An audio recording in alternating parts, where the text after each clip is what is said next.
Ladies and gentlemen, welcome to the first episode of the Empowerment Project. The Empowerment Project is a podcast started by myself, Austin Jones, and my co-owner, Katie Reed. And the goal of this podcast is to give a platform to social issues or minority groups that usually do not have a platform to speak. This will come in many shapes and forms as far as the topics, what our cast look like, etc.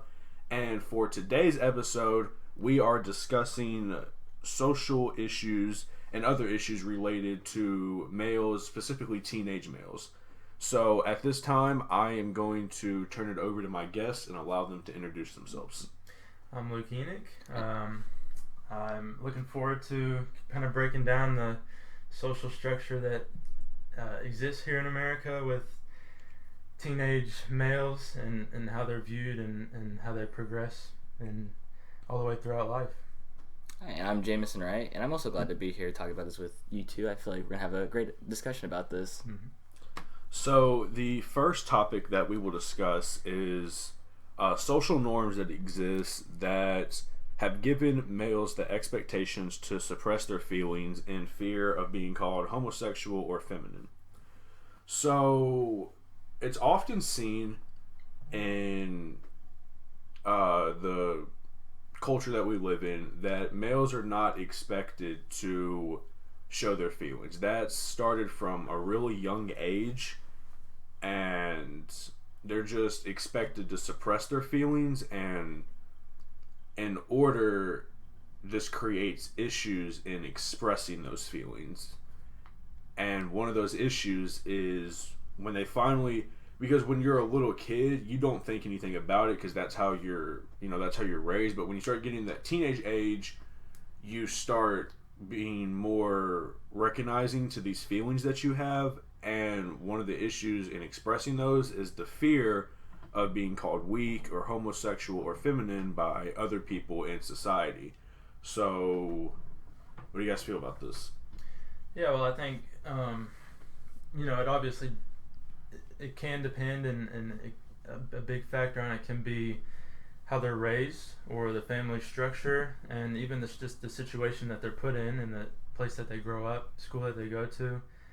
I think a lot of people have these values that they live under, and they have to reach those values according to their parents or their church or just the social norms. And I think it puts a lot of pressure on people, especially males in this conversation, to express their feelings. And there is a negative view of males expressing their feelings a lot of the time. I think society has opened up to it a little more, but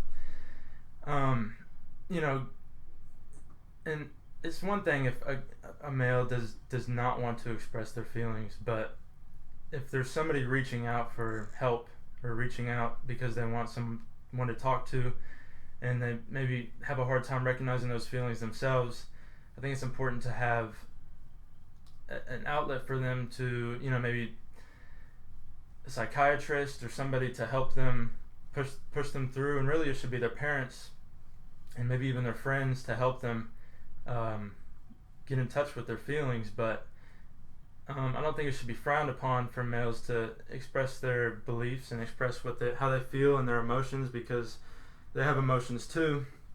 And I think there's a lot of males out there that don't mind hiding their emotions, but it all boils up to a point in their life where something bad happens or they have a breakdown. And some of them can, a lot of tough guys out there, and everybody, is tough. They're just tough in their own way. But there's a lot of people that they can hold on to that for the rest of their lives, but there's a lot they can't. And I think they should be able to reach out and have an outlet that they can express their views and get to know themselves a little more. Yeah, I agree with that, but I also going back on talking about social norms that built us up to be this way. It's kind of a big thing was always that phrase I've always heard on TV growing up was be a man, and I think that's always been the thing that I've always hated that phrase, because I don't understand why they have to just put on this persona of tough male Figure, right? Yeah, figure. Like you know, like if a man cried like in front of a woman, they'd be like, "I'll be a man," and it's just like, well, like what, like, Right. why can't that like be part of him as like a man? Like you just can't, you know? Yeah. Because I've heard like this is a great phrase I've heard one time is like the toughest men allow themselves to cry, and I feel like that's really accurate because I feel like there's so many people, men especially, like who like grew up basically like suppressing like that feeling of like wanting to cry or just express that like sadness because of like people just being like, oh, you're such a wuss, like be a man, Right. yada yada, and like it's just that thing of like, you know, especially like, you know, being a teenage male like now, it's like I feel like people have come a long way of like some guys I guess have gotten there. I think they're not as scared anymore to like do that, but there's still like a lot of guys out there who would just be like avoid feeling that feeling if they can. Right. Like they'd rather just say they're fine and just ignore it rather than facing it and like expressing that feeling and fear of like being like called out, I guess, on that kind of Right. basis. Yeah, and back to you know, helping these people who are reaching out. I don't think it's really, you know, a lot of people say we're coddling them, we're helping them too much get through society and get through life. I don't think it's that, and I'm not saying, you know, I'm not saying we need to just give these people everything and help them and help them and help them, but we need to help them so that they can help themselves. We need to teach them, you know, help them learn about themselves so that they don't have this need for, and really you're always going to have a need for somebody to show emotion towards you, but you know, I think it's about helping people help themselves, get to know themselves, and then once they know themselves, then they can, you know, emotionally be more stable. But, you know, I don't think it's coddling. I think it's more just helping them, and once you help them, you don't have to coddle them as much.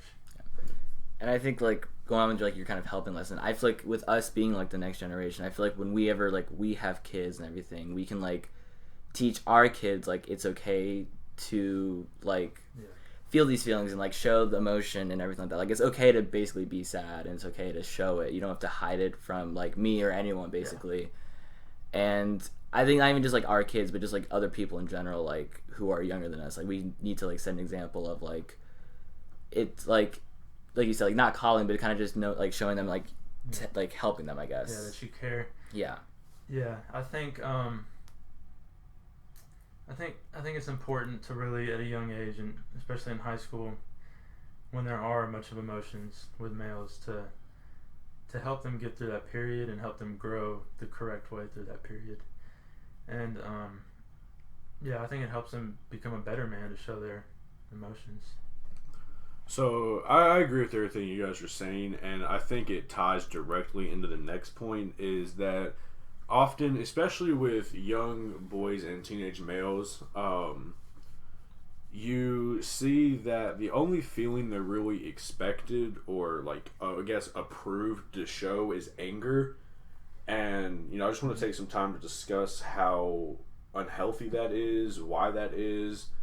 So I know growing up, like I was always like bigger than most of the kids, and like height wise I was bigger than most of the kids that I was with, and so I often got labeled like a giant, but what comes with that is being a gentle giant, and I don't think I was really allowed to express that. You know, I was expected to often be angry or often be, you know, upset in an angrily fashion. Like I wasn't really, I was kind of looked down upon for being sad or expressing emotions that weren't anger. You know, if I was expressing an emotion and it wasn't anger, people just kind of looked at me and was like, "Why are you doing that?" Or like what are you doing? And you know, I don't think that's fair. Not only do I think it's not fair to our young men, I don't think it's fair to our young women either, because when you condition these young boys and these teenage males to only express anger, you are setting them up to have violent reactions to non-violent things. Right. You know, you are setting them up to respond in anger or hate or violence to small issues. And, I've had that too. There's been a lot of times in my life where I've blown up at things that really did not deserve to be blown up on. And that's just because I feel like when I was growing up, I was always expected just to show anger. And, and it's not necessarily, it wasn't, that's not how my parents are raising me. It's just, Right. We were really the first generation to have unfiltered access to the internet through social media, stuff like that. And everything you see, it allows you to connect with so many people in so many different societies that the overwhelming consensus was that men are supposed to show anger. Look at the sports I was watching, the shows, the video games. They are all depicting men in a fashion where they only show anger. And so to a kid like me, that tells me, okay, you're supposed to react in anger. You're not supposed to be sad or happy or process your feelings. You're only supposed to get angry, and I don't think that's fair to anybody involved. And I think that's something that really needs to be changed because, like I said, when you only allow them as little kids to express their anger, as they grow older through their teenage and young adult years, that's all they're going to know how to express. And then you start a cycle of abuse, whether it's physical, verbal, mental. You set the stage to start that cycle of abuse. And, it's not fair to anybody involved. Yeah. Well, I'll first bring up social media. I think in this social media era, there really is before social media, you really kind of lived under your parents and maybe even some of the friends or uncles, aunts, you knew. But I feel like social media really showed you what the societal norms were. It really created this structure. Not even created it, there was already a structure. Yeah. But it exposed the structure. It showed the structure because you could reach so many people. And I think it's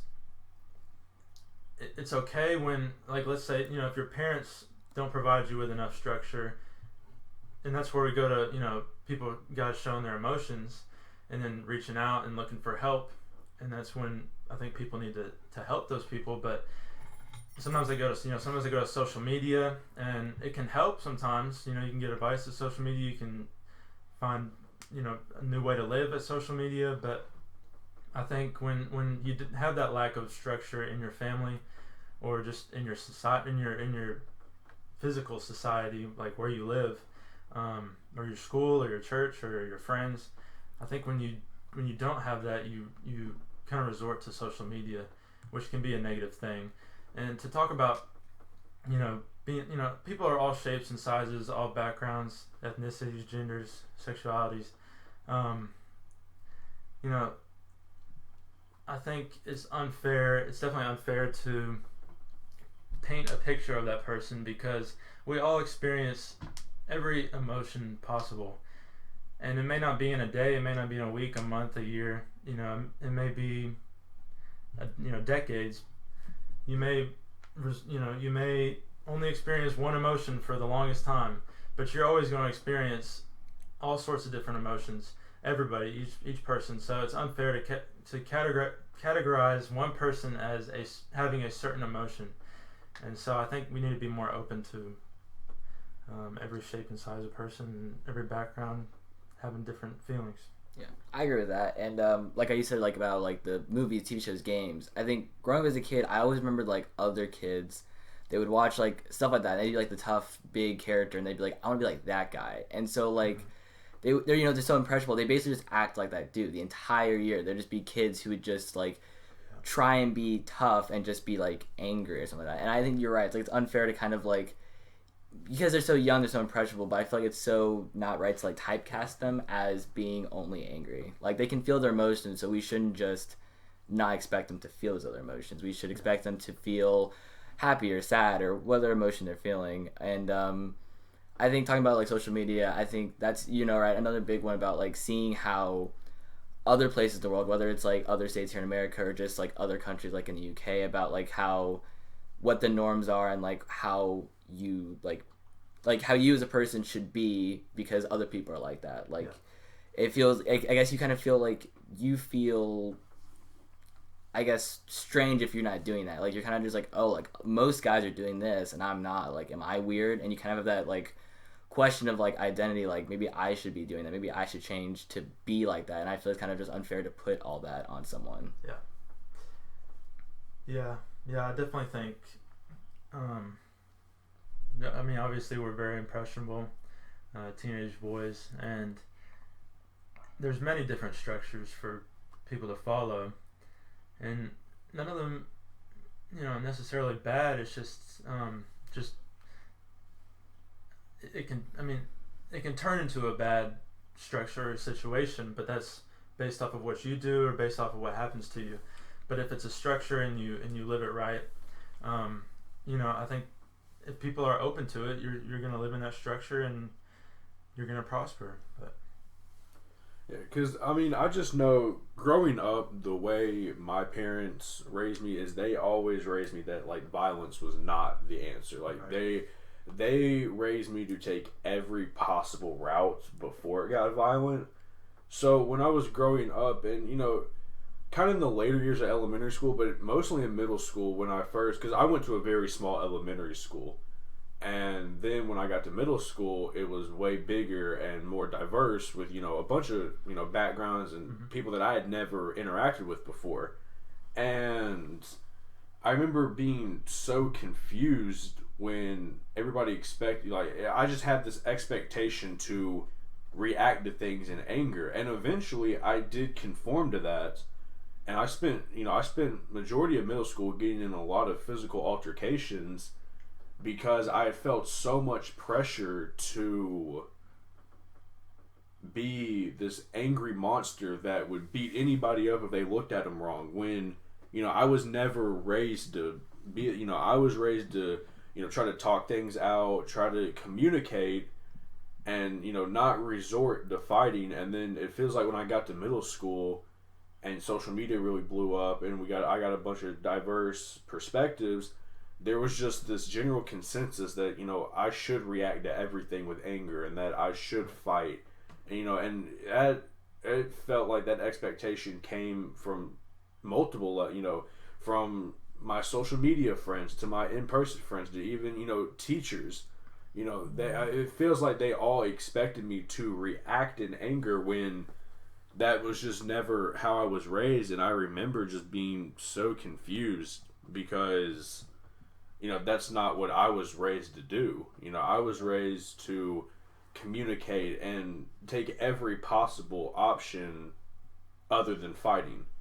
So I just remember being so confused as a little kid as to why I was expected to show so much anger when that's not how I was raised. Yeah, and to make a point on your story there, and you can correct me if I'm wrong, but I don't think you were angry at anybody or you were angry at any situation, but what you were angry at was that people were painting you as being angry. Yeah. You weren't angry, so when you acted out, you weren't acting out as an angry person. You were acting out at an angry situation. That people painted of you. So yeah, I don't think that's fair.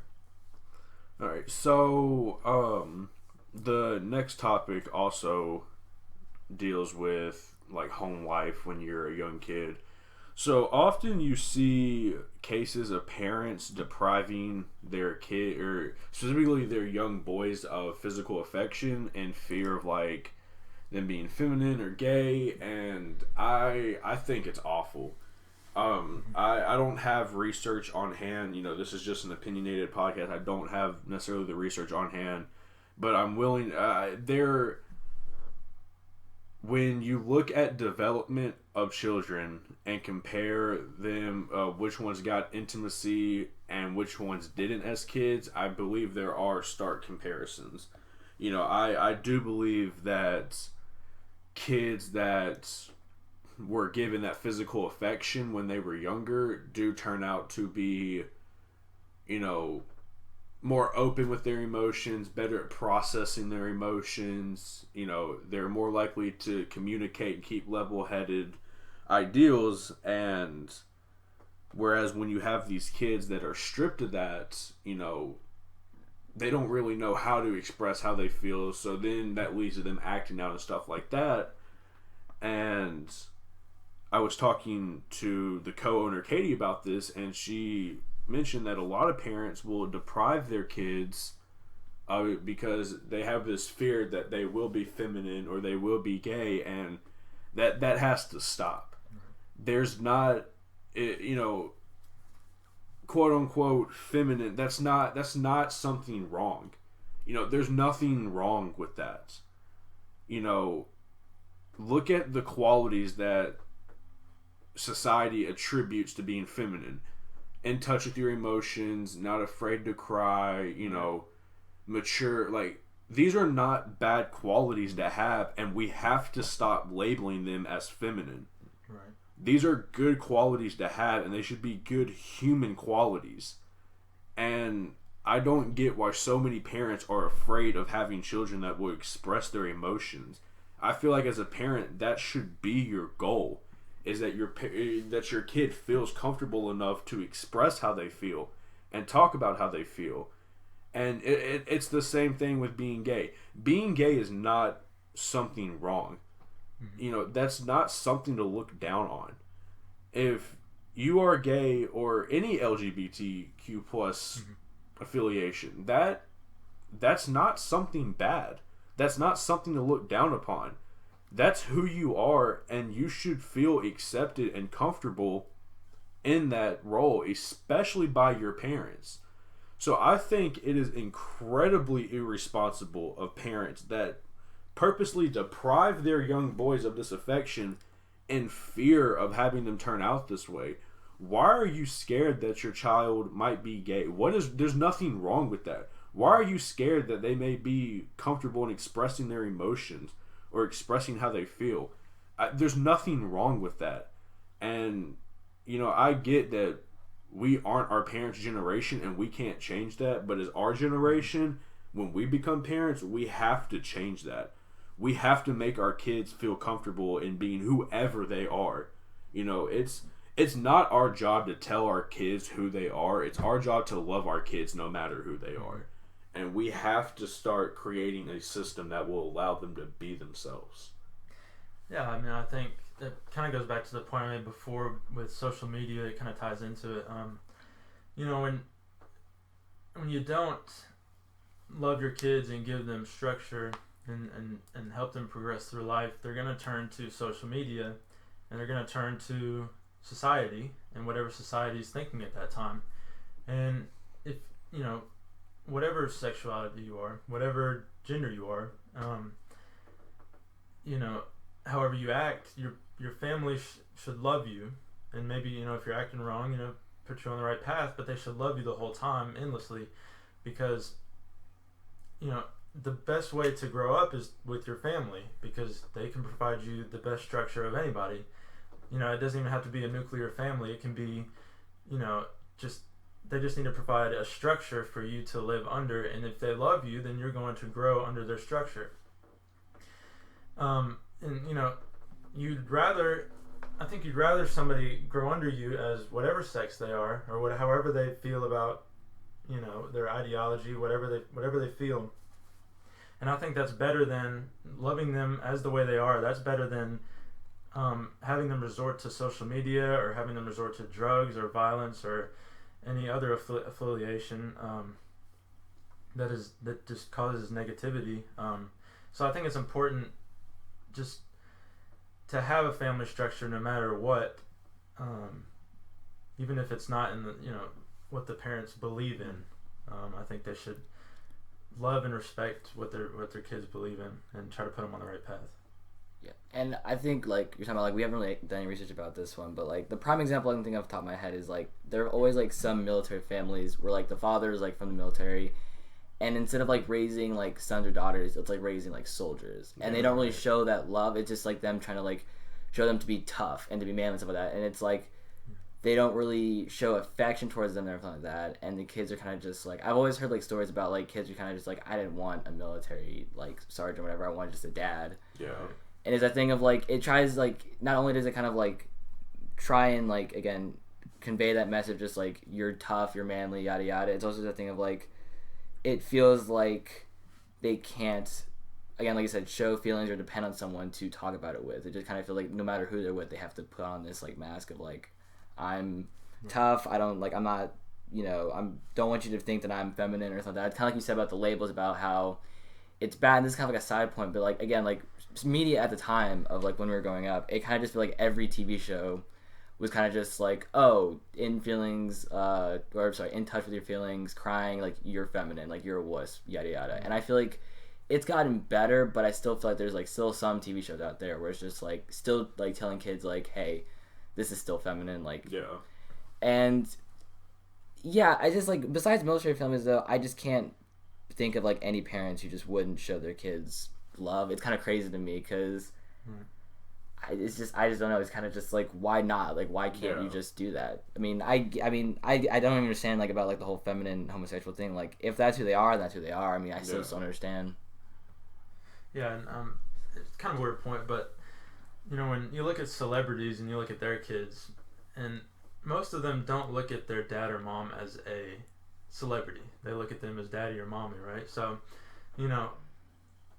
I think, and this is kind of going away from, accepting your kids, but this is kind of going towards how much freedom you should give your kids. And I don't think, I'm not saying just let them go willy-nilly doing anything, but a lot of celebrities, they don't have that time with their kids. And you see those kids still love their parents. But when you see military families, for example, you see this crackdown on who they can be and what they can do. And it really creates almost where you're looking at your mom or dad as like, your captain or your general. And so, you're kind of scared. And it's okay to be scared of your parents in a way, but you don't want to be scared to be who you are in front of your parents and under your parents.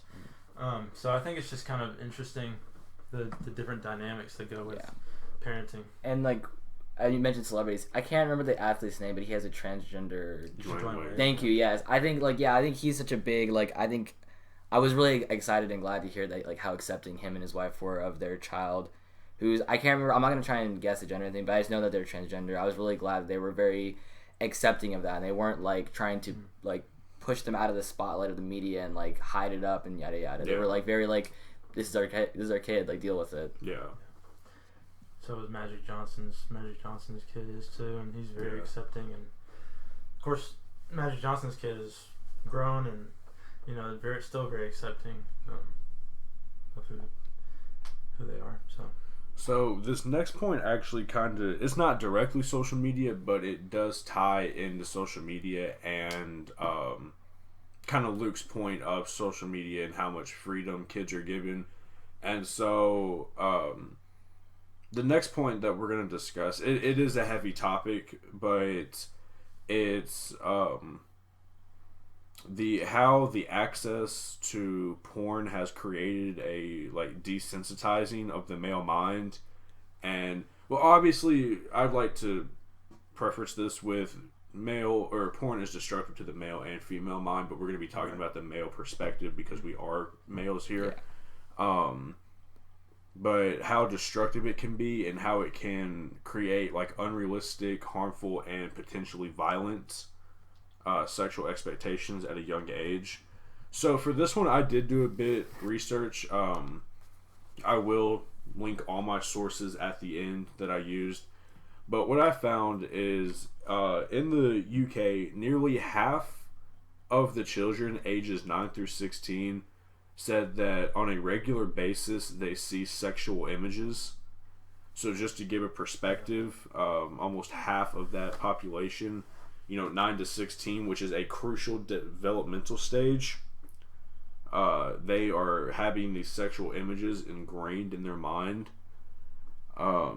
I looked at some of the side effects of having this porn at a young age and what it can do to your mind, and as far as relationships and sex and stuff like that. And some of the things that I found was it can strengthen feelings of sexual violence against women, as well as promoting unsafe practices such as no use of condoms, unsafe vaginal and anal sex, stuff to that degree. So you're putting people in physical violence now. It misconstrues the idea of consent, because they said they looked in a lot of video, because at the porn is acting, the professional scene, it's acting, and so it's easy to write a script where a girl is playing hard to get, and where the message can be perceived as no doesn't mean no. But the problem is when you have these kids, that's what they are. They're kids watching this. Yes. You can 9 through 16, those are children. And when you have these children watching this, they do not have the critical thinking skills to think, okay, this is just acting. This is just a movie or whatever. They see this and think, okay, this is reality. This is real life. And so when you start misconstruing that idea of consent, you go into very dangerous territory, because when you make these videos that perceive that, oh, well, even if we say no, if she says no one time, like, don't stop, she's just playing hard to get, that's a very dangerous message to send to these kids, because 9, 10, 11 years old, you're not dating yet. 15, 16, 17 years old, you're dating, you're in relationships, and when it comes down to it and you want to take that next step to having a sexual relationship with somebody, what do you call on? You call on the only experience you have, which is porn, right, which tells you that, oh, well, even if she doesn't say no, or she says no the first time, that doesn't mean she doesn't want to do it. That's so dangerous, because then you are raising a generation of violators. And and I don't want to say abusers, because a lot of the time, it's not violent. They don't know what they're doing, because they don't know what consent is. They're just taking what they've watched in these porn videos and trying to convey that to real life, which it's so dangerous, because you get little Johnny who, because he's got unfiltered access to the internet at such a young age, he starts watching porn at a very young age, and it warps his mind. And then little Johnny gets to high school, and he doesn't know what's normal. He only knows what porn is, and like I said, it goes back, they don't have the critical thinking to understand these are trained professional adults who are in a profession who are acting to make money. It just relays so many dangerous concepts, and especially I've been doing a lot of research and have seen a lot of things about Pornhub, and it's disgusting. It's disgusting. I saw this post the other day, and I'm trying to find it right now, that it was a girl speaking out about kind of what happened with her with Pornhub, and I can't find the post right now. All right, here it is. So there are thousands, or probably millions, of accounts and videos and views on Pornhub of underage porn or very violent porn. And there are videos of 15, 16-year-old girls getting raped and sexually abused on these platforms, and nothing is being done about it. And then you have these 15, 16-year-old guys that see this and are expected, and their minds are warped to where they think this is normal. Okay, this is how it is. So then they continue to repeat the same acts that they see in these videos. And I'm not saying you can't, obviously you have to hold these young boys accountable too, but nobody is born with being sexually violent. You're not born with that. But when you start seeing it on these platforms, that's when the issues arise, because the idea of consent gets misconstrued. The idea of normal sex is gone. I'm not an expert on what Pornhub has on their website and stuff like that, but they have extremely hardcore and violent things that no teenager has any right to be doing. Right. That's what I was reading an article last night that these industries are targeting teenagers because they know, like, the dopamine rush that these teenagers get from seeing these images and seeing these videos is something that they're going to chase. Right. And these industries are, raising a generation of sex addicts. Right. That, are seeing these weird and violent things and think, okay, I'm going to try to replicate that. But that's not healthy. That's not safe to do.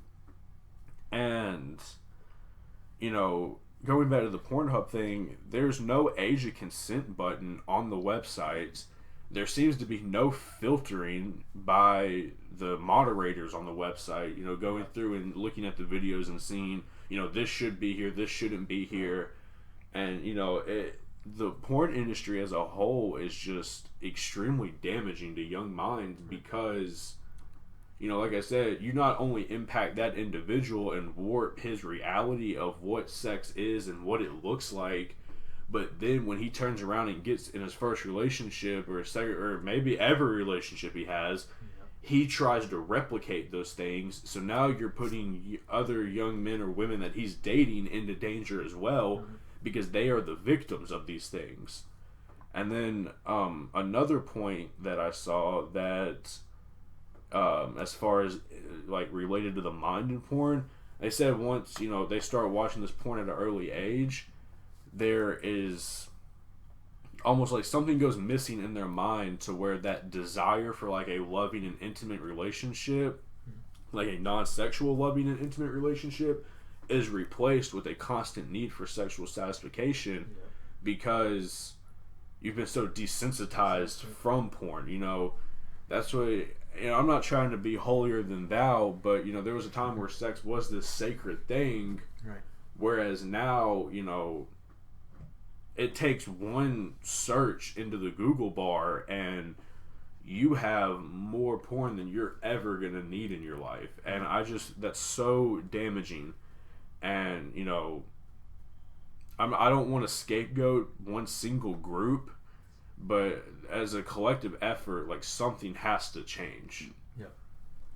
Yeah, and I don't want to. I mean, it's obviously a very powerful industry now, and I don't want to crap on anybody for making money and trying to get through life, but the problem is nobody stopped it from getting to this point. Yeah. Nobody, because everybody realizes the problems with it.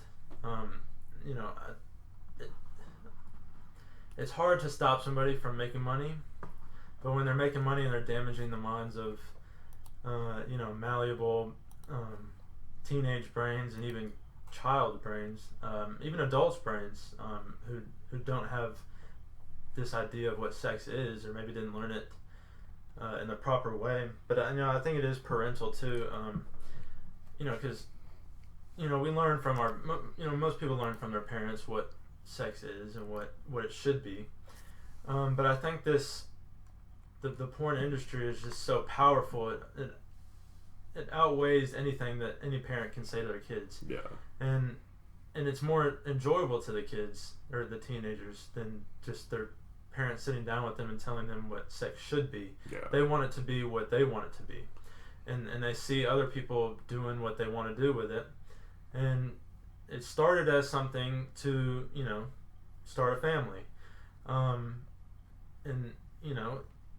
I don't care if it's, you do it for fun or whatever, but this idea that we should, we should change the minds of teenagers and God forbid, children, is just not a good thing for the future. And I think people don't see the end result of it now, but they know the end result, and it's going to happen. Just to interject to show how powerful it is. according to FocusOnTheFamily.com, the industry overall is estimated. Hold on, let me see. This was published in August of 2018, and they said in 2018 the industry was overall estimated to make between $57 and $100 billion in 2018. Jesus. So that just kind of shows how powerful the industry is. And I would also like to note that before I give Jameison the floor, I don't blame sex workers for what's happened. They're making their way. Like, they're pursuing their profession and they're making money off of it. Where I feel like, and if adults want to watch this, that's an adult decision. Right. But I feel like where the restriction needs to come in is something has to be done to where we're making sure that children and kids are not watching this. Because, and I'm not going to pretend like I've never watched it, but I can look at the research and I can get in touch with my own feeling and realize how damaging it has been to my brain and my past experiences. And I can see how I've hurt people based off what porn has done to my mind. Right. So I really think that something has to be done to where, our children just don't have unfiltered access to this. Yeah.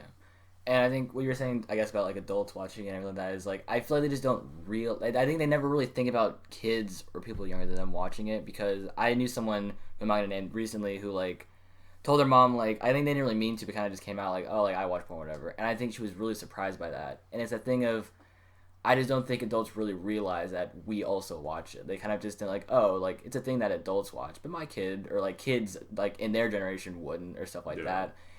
And it's that thing of, I think when they watch, it's just like, they kind of just think of, oh, it's fun, it's whatever, but they never really think about the impression it can have on children. Like you said, it can replace that like intimate relationship part of your brain to like, I just like lust and everything like that. Yeah. Like there'll be people who just like say they want a relationship and then like they do something sexual and then they'll just be like, okay, we're breaking up now. Or like, I remember the story about like this girl told this guy, like they were dating for a while and then he asked her for sex and she was with it for a bit. And then she kind of like last minute was like, no, I don't want to anymore. And then he broke up with her. And it's a thing of, it was because of that too. Like he was saying that he wanted to do things he saw in like porn videos and yada yada. And it kind of just stems from like, I feel like so many porn videos, as you're saying, like underage or acting, always kind of front like they're teenagers. And it's a thing of, it feels like it normalizes the thing that as teenagers we need to lose our virginity before we become adults. It's like if you lose it when you're like in your 20s, you're considered like weird. It's like, oh, he lost his virginity late. Like what's wrong with him or stuff like that. And I just feel like we just need to, like you said, put a filter on what's accessible. Like I feel like there's the normal ones which are fine, but there's like what you said, like underage and just very like dangerous, harmful stuff that can be found. Like my friend found this really dangerous video online. It was disgusting. It was just the worst thing I've ever seen. And it just, the fact that someone could find that, they could just stumble upon it, is so scary to me. Yeah, and I think it helps, and I'm not saying I'm for this, but it helps the argument to teach kids about what sex really is at an earlier age, because when you learn about it and going into high school around, but a lot of people who learned about it before then,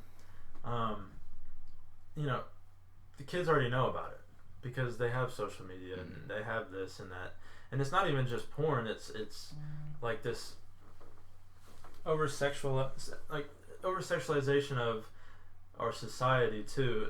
Just you look on billboards and it's not like full nudity, but you'll see bikinis and stuff. You'll see something that resembles sex, something that it's sex appeal, and it's pretty much in every part of not only American society but just the world society now. So I think that's a big problem too. But yeah, go ahead. Yeah. There are two things that I want to add off of that. First, with something that Jameison said. I feel like there's a really big issue in not only the porn industry but also society as a whole. It's like it's made teenagers are a fetish now.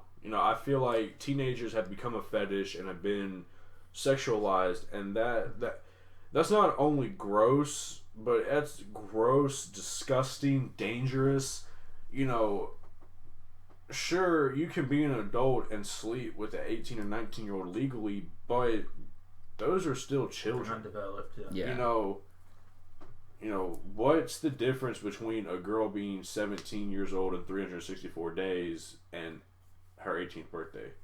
You know, what magically changed overnight that doesn't make her a child anymore? Yeah, just the law. Yeah. You know, and I feel like Jameson said, there's a lot of portrayal of, in these videos, of teenagers, and you'll see a high school teen, and, like that. Yeah. That's gross. That these are kids. Even if it's not real, even if it's just even if it's just fake, you're still portraying that this is a high school student. That's and there's gross. There's kids and teenagers that are clicking on it because of the title. Yeah. They don't know what's going to happen in the video. They're looking at the title and they're saying, "Oh, that's pretty cool." Because it could be like another student, or it could be like those like weird ones, like the teachers, or like just like some like adult figure. Like it really mixes up reality. And I feel like it just paints a very dangerous mindset. Life ruining. And then one of the things that Luke said, about billboards, I feel like, and teaching kids at a young age, I feel like there's such a huge difference in learning about sex through an educational course, whatever age that may be, compared to learning it through the internet and through porn. They're like day and night differences on how that goes through your mind and how you process that. But I think something that needs to be addressed is that nudity is not inherently sexual. Right. Nudity in itself is not sexual, but we live in a society that has sexualized women's bodies so much to the point where, girls can't even wear like a pair of leggings anymore without being sexualized. They're just trying to wear clothes that feel comfortable to them. Right. And we live in a world that has sexualized them, and that has to stop. I just feel like nudity in itself is not sexual, because obviously I've never been a part of one, but they have these like nudist colonies and stuff like that where their way of life is they are in the nude, and that's like they don't think anything about it because that's just normal for them. And I'm not saying we need to do that as a society, do what you want, but we don't need to, I'm not saying you have to do that. But what I am saying is that we need to change that idea that nudity is inherently sexual. Nudity should not be automatically linked with sexual thoughts or sexual feelings. I feel like that's another, and I don't know if that existed before the porn industry blew up. I don't know when that became a thing, but I feel like that needs to stop. Because if you look at like ancient art and stuff to that degree, you do see a lot of nudity because I just feel like it wasn't sexualized. That was just kind of normal. It's natural. Yeah, that was just normal. And we know it's natural because clothes are a product that people make. There wasn't always the best clothing. There wasn't always clothing. Yeah. When it started, there wasn't. People didn't know how to make clothes. Yeah. When the world started, so it's obviously natural. Unfortunately, it's not anymore though. Yeah, and I was never at this point. I kind of just thought about this while we were talking. Is like, I was thinking about like why people people younger turn to porn. Is I feel like maybe not all of them have I guess the talk. I guess I feel like that's something that not many people do nowadays. Like, did you? I mean, first, did you guys have the talk or anything like that, or not really? Or I didn't really have it. I think I just got to a certain age where they just kind of expected that. Yeah, and I kind of knew what was going. Like once I got to middle school, they kind of just expected that I knew what was going on because once you get in middle school, there are kids that have either had that talk or have seeked out porn, so they know what's going on, and they go to school and they tell their friends, which kind of relays back to the whole creating that dangerous idea of sex because you're letting a sixth grader tell another sixth grader what's sexually healthy or not. Yeah, because it's that thing of I feel like they assume that you know what you need to know, but I feel like I guess they kind of assume the basics. I guess this, whatever. But they never really think about like you said, a sixth grader could tell another sixth grader oh, I heard that this person got this from them, and it's oh, how does that work? And they explain in this way and then like, you know, exaggerate yada yada whatever like that. But like it's also a thing of just like I said, kind of just that mindset of like, oh, like they're like around my age and they're doing this. So I feel like, am I weird if I haven't done it yet? Right. And it's a thing of, you know, I guess turning to these, I guess, less healthy sources can like lead to these kind of ideals with sex. It's almost kind of a status quo thing, you know. Yeah. But I think it also, you know, we kind of brought this up earlier, but helping out people with their emotions. And there's a lot of people that are living under a house where, and it's not a bad thing, but where they can't be in a relationship or they can't be sexually active or anything like that. Yeah. So they resort to porn and they resort to, you know, TV shows that over sexualize things, and it's not necessarily a bad thing to not be sexual or I mean, it's not a bad thing. It's your preference, really. But I think that's where helping people with their emotions and reaching out to them and letting them feel that way helps, because if they don't have that outlet, then they're going to resort to porn and things like that, and the brains are going to not know what sex really is. Yeah. And kind of going back to what Jameison said, where with like when the parents that don't give the talk, when they kind of just expect that you just know what you need to know, I feel like what the parents don't consider is, what have you been told that is either not true or what you don't need to know? Yeah, I think there's a huge lack of awareness. You know, and I think that ties into it too, because they think, oh, you know, like they've gone to middle school, you know, like they know the birds and the bees. I don't need to talk to them about it. But you don't consider what else they're being told that is either untrue or maybe true, but way out of their age limit. Yeah, way out of their age limit, or just things that they don't really need to know yet, you know? Yeah. Like, there are a lot of things that, you know, you don't need to know everything at once, and it takes getting to certain ages to figure that out. You know, like, to make a very vanilla comparison, you know, 12 years old, you know what driving is, but you don't know the ins and outs of driving because you're 12 years old. And, you know, it's kind of the same thing of, you know, 12 years old, you know, like you need to know the basic, like you can know the basic concept of sex, but you don't need to know as much as these kids are being told in the manner they're being told. Yeah. You know, it'd be different if a parent sat down and had an in-depth educational conversation with them, or if even they had a sex ed class that had this conversation. But you know, I know personally, like, and when I was in 6th grade, we would just sit down at the lunch table and talk about these things sometimes. It was like, who are we, a bunch of 12-year-olds to be talking about this? You know, what do we know? You know, because all we do know is what we have seen in porn, and you know, that creates very dangerous ideals and expectations. Yeah, and there's... Sorry. No, you go for it. There's also... I don't think it's a lack of awareness, but I think it's when, you know, people know these porn stars are actors. Not young, maybe not younger people, but, you know, 15, 16, 17... they know they're actors. They know they're making money. They know they're not in love. But when you look at this, you kind of lose yourself in it, and you kind of realize... it seems like these people are in love because they're having sex. Yeah. But that's not what sex is. You have sex because you're in love. Having sex is not love. You know, I mean, it's a way to show love, but it's that they know that these are actors, but they lose themselves, that they think that's the way they should act within their own relationships. Yeah. No, I don't. And it's the thing of like talking about sex ed. Is a thing of like when we did sex ed, like. Not we as a group, but just when I was in sex ed, like in freshman year of high school, whatever, it was just that awkwardness. Like you could just tell from like when like the awkward pauses and like whenever like, oh, does anyone have a question, yada yada. You could just tell people already knew.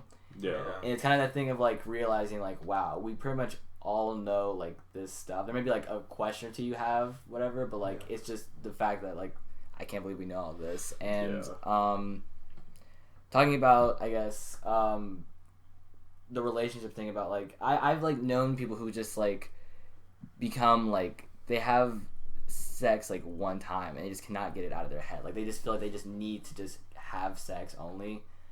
And I feel like, again, the thing of like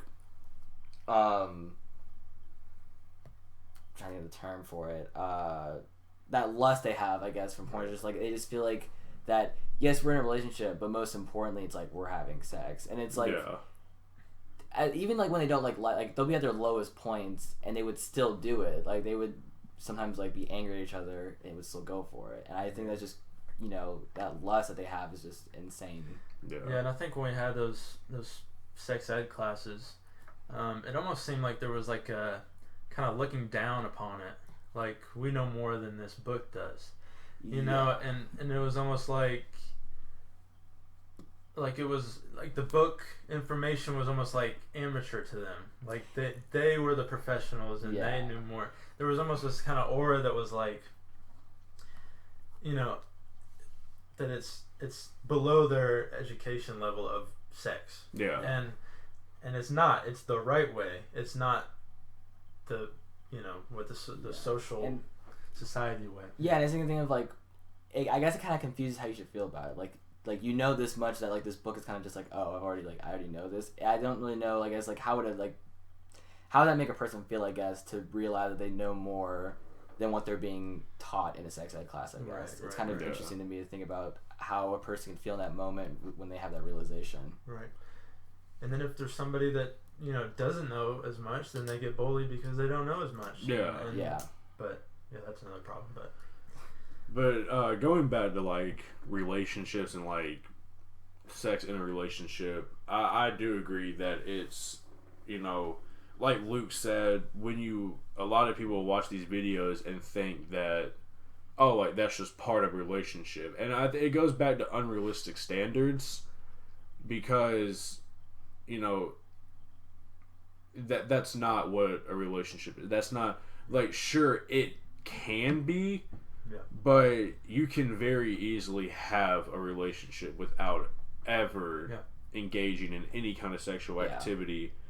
And, you know, I'm going to be completely honest here.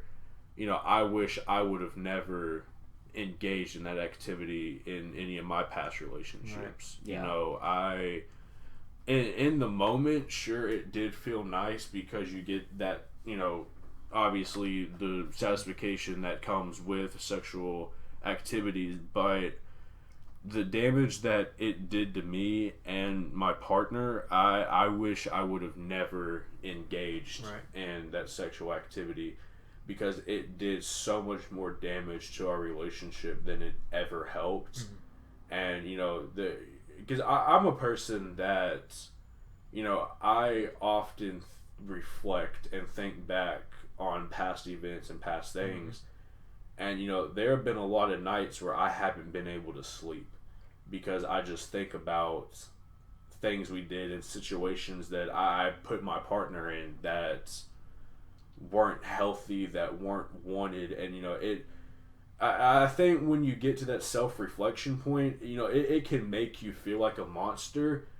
But what I think the sad part is that a lot of teenage guys never get to that reflection point.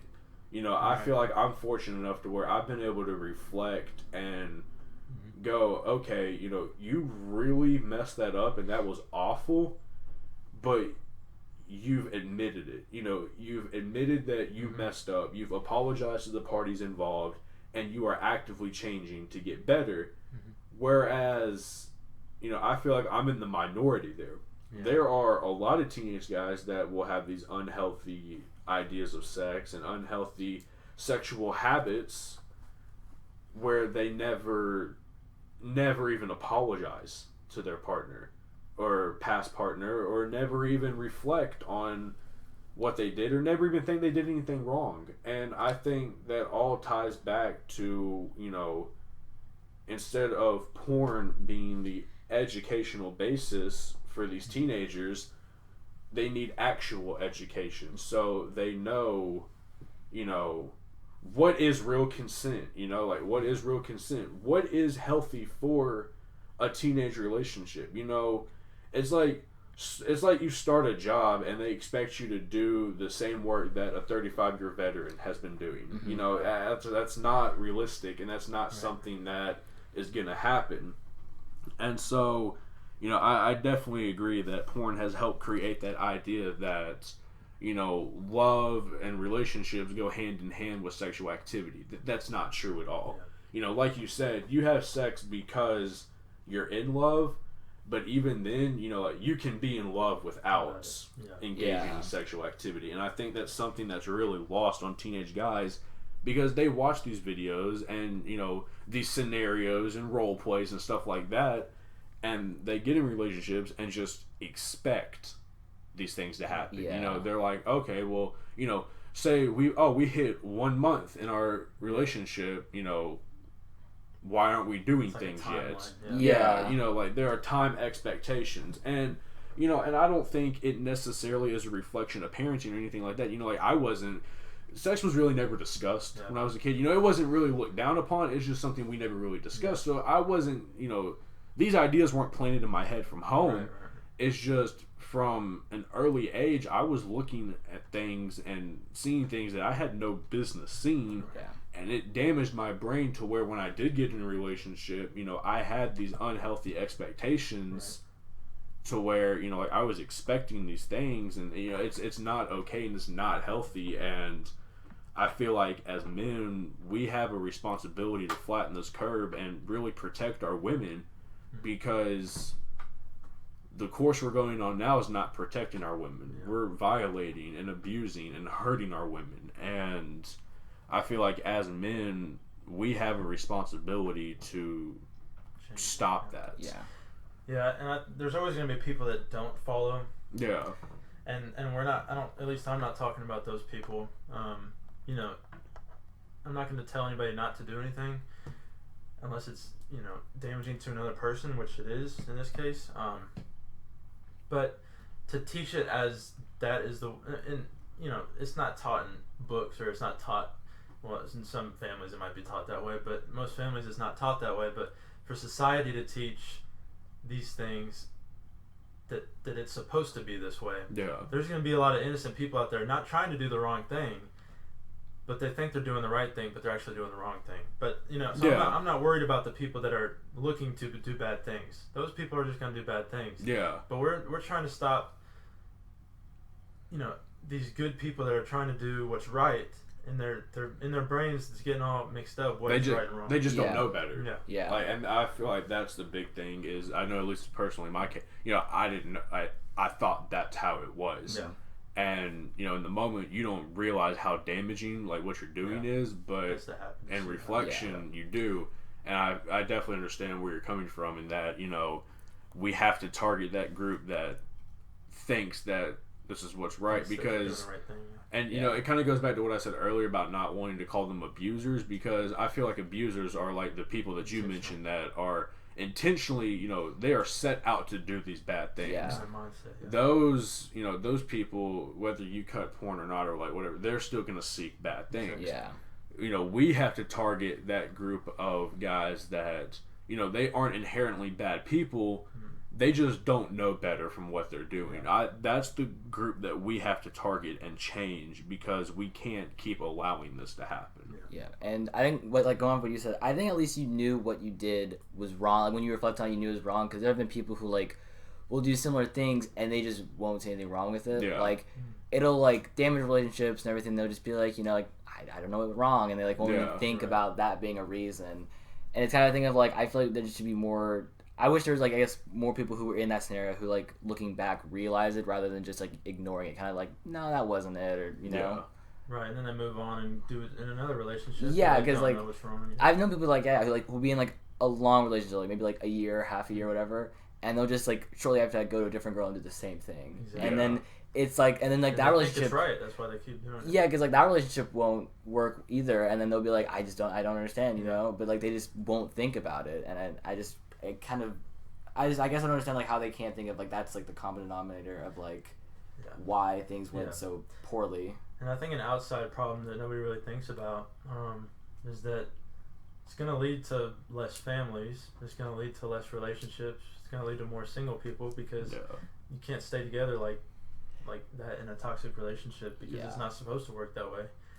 And you can't rethink and rework how how it works, because it is what it is. It's a feeling. Yeah, because love is a feeling, but yeah, because like in the moment, like Austin said, like it feels great, but I just like looking back, you're kind of just like why did I do that? Regret and like and I think taking those steps of like regret and apologizing, that's like those are good steps. Like I think everyone who has been in that kind of place should do that, but it's just like I said, there are people who have been in that position just never do. Yeah, because I think what part of that is I know at least with me is I'd already started to do some self-reflection, but my former partner had texted me and basically gave me a reality check and was like, not only did you do this when we were together, but these are things you're currently doing now that are disgusting and horrible and you need to stop.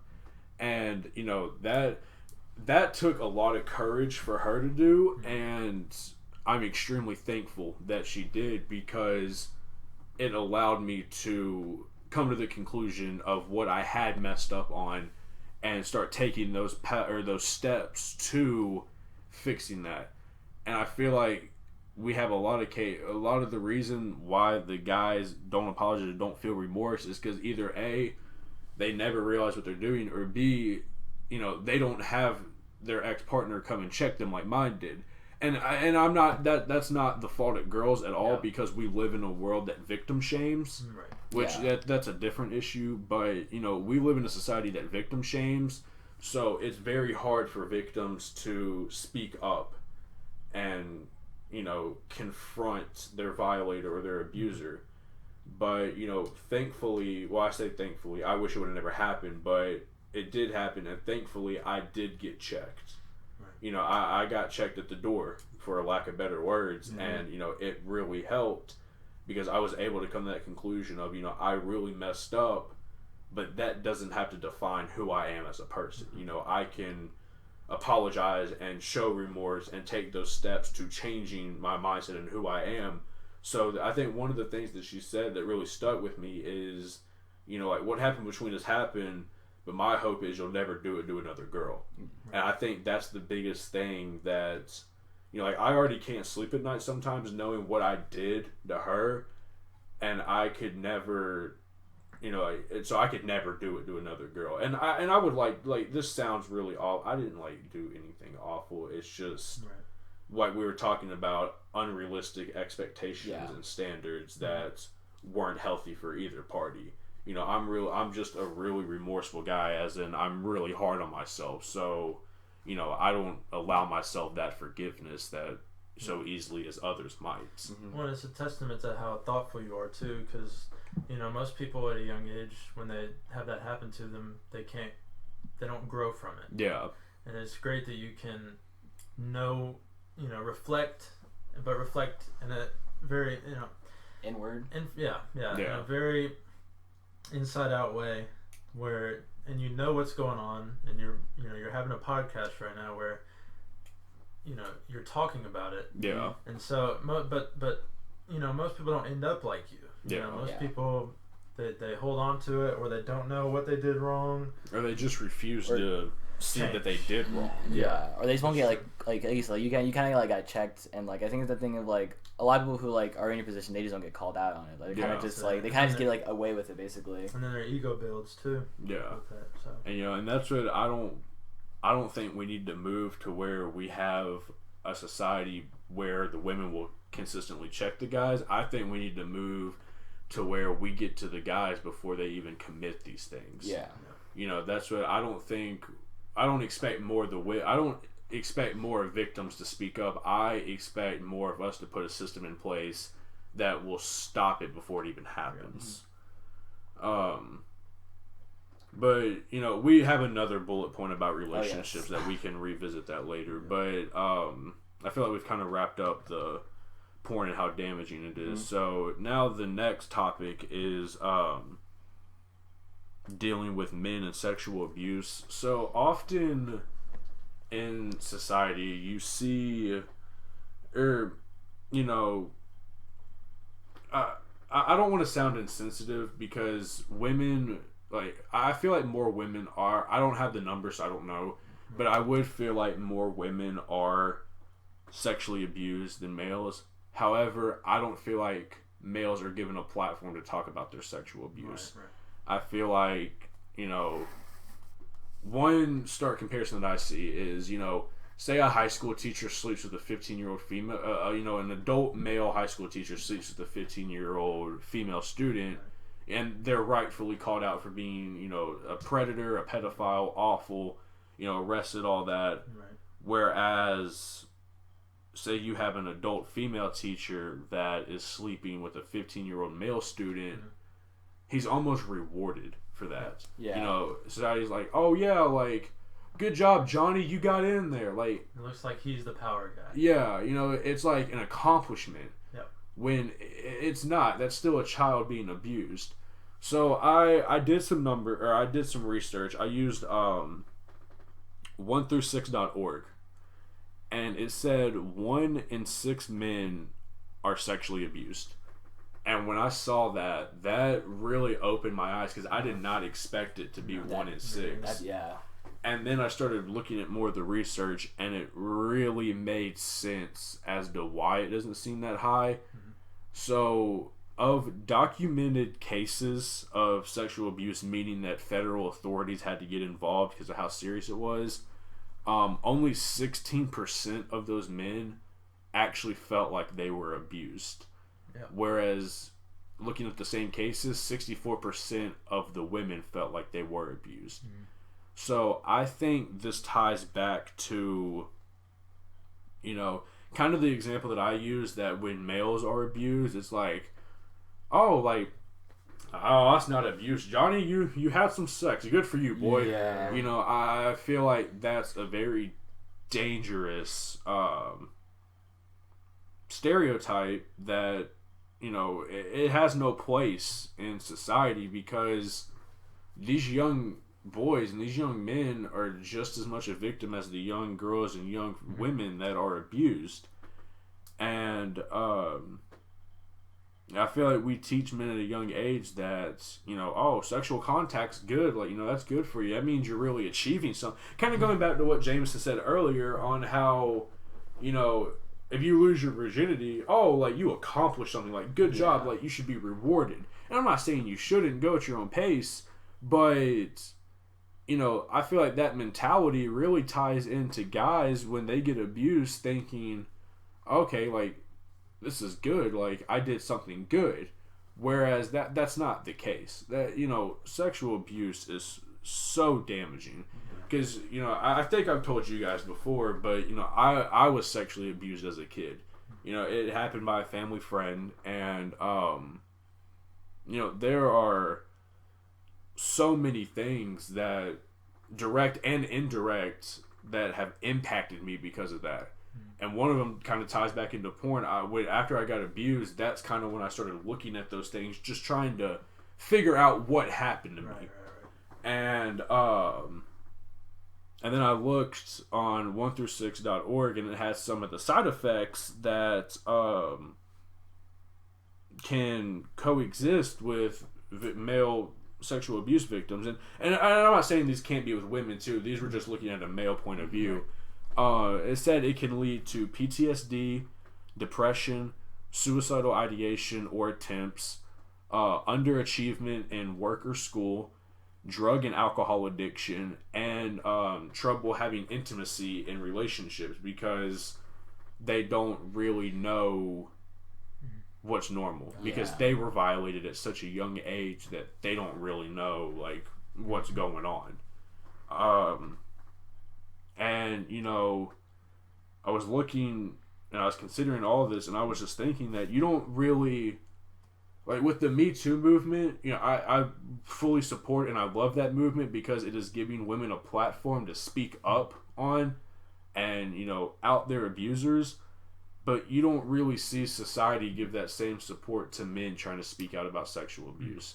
And I'm not saying the system is perfect. I know, there are a lot of cases of women being abused and the abusers walking free. Right. I'm not trying to argue that. I'm just saying that I don't really feel like men are given the platform to discuss their sexual abuse, because, one, it's either treated as a reward, oh, congrats, you did something good, or, it's seen as a sign of weakness. You know, I was abused by another guy. So when you and a lot of cases are like that. Yeah. And so when you're abused by another guy and you try to come out and speak about it, people are gonna try to insult you and call you homosexual and all that, which once again I don't see why that's an insult, but it's just been ingrained as an insult.